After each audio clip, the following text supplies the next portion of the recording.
بسم اللہ الرحمن الرحیم۔ بہت زیادہ حضرات آج کل اس حوالے سے پریشان ہوتے ہیں کہ ہم پر قرض بہت زیادہ ہے اور اتنا زیادہ قرض ہو چکا ہے کہ ادائیگی مشکل ہوتی ہے۔ آیا اس کے لیے کوئی عمل ہے؟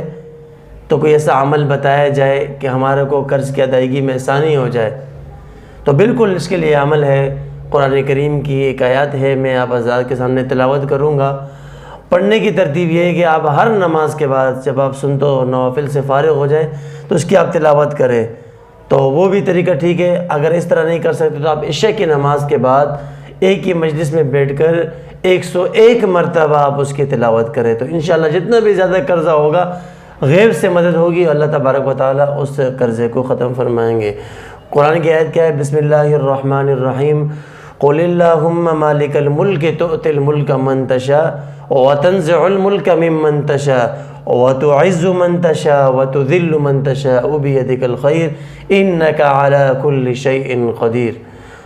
تو تولج اللیل فی النہار وتولج النہار فی اللیل وتخرج الحی من المیت وتخرج المیت من الحی وترزق من تشاء بغیر حساب۔ یہ دو آیت ہیں، دونوں آیت آپ نے پڑھنا ہے۔ ہر نماز کے بعد آپ پڑھیں تو 3 دفعہ، وہ ترتیب تھی کہ ایک ساتھ پڑھنا چاہتے ہیں پھر آپ 101 مرتبہ اس کو پڑھیں گے، تو انشاءاللہ جتنا بڑا بھی قرضہ ہوگا اللہ تبارک و تعالیٰ کے فضل و کرم سے ادائیگی میں آسانی ہوگی، وہ ختم ہو جائے گا۔